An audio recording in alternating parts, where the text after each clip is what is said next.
जहन्नम में जाकर वापस न आने का सिर्फ एक मेयार है या उसकी एक वजह है, और वो वजह है कुफ्र।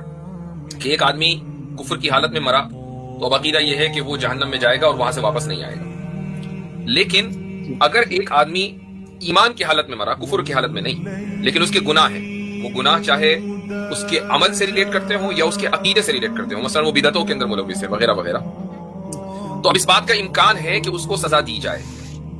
ठीक है, मैंने क्या लफ्ज बोला, इस बात की पॉसिबिलिटी है कि उसको सजा दी जाए। इसके बावजूद अल्लाह ताला अपने फजल से माफ कर दे, वो एक अलग मसला है, लेकिन उसको सजा दी जा सकती है। और वो जो सजा दी जाएगी वो हमेशा हमेशा की नहीं होगी, वो कुछ दिनों की होगी। वो कितने दिनों की होगी अल्लाह ताला बेहतर जानता है, ये हम नहीं जानते। ठीक है, अच्छा, अब रही ये बात कि जिनको हम अहले सुन्नत कहते हैं, तो उनके बारे में ये बात तय है कि उनको अकीदे का कोई मसला नहीं है। ठीक है, अकीदे में वो बिल्कुल ठीक है। अब जब अकीदा उनका बिल्कुल ठीक है तो जाहिर है कि उसके ताल्लुक से उनको सजा भी नहीं मिलेगी।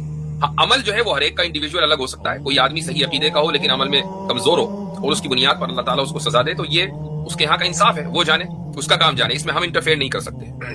ये है इस्लाम में, मुसलमानों में, इस्लाम में नहीं, मुसलमानों में अलग अलग फिरके हैं और हिस्टोरिकली बहुत सारे फिरके रहे हैं।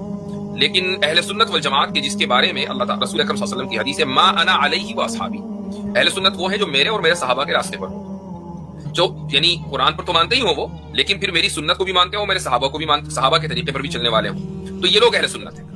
अब अहले सुन्नत का मसला ये हो गया कि अमल के एतबार से उनसे पूछताछ हो सकती है, लेकिन अकीदे के एतबार से वो बिल्कुल साउंड है अगर उनका अकीदा वही है जो सहाबा का और जो रसूल अकरम सल्लल्लाहु अलैहि वसल्लम का है। तो ये नहीं कहा जाएगा कि जो दूसरे फिरके हैं उनको सजा उसी तरह दी जाएगी जैसा कि कुफ्फार और मुशरिकीन को दी जाएगी।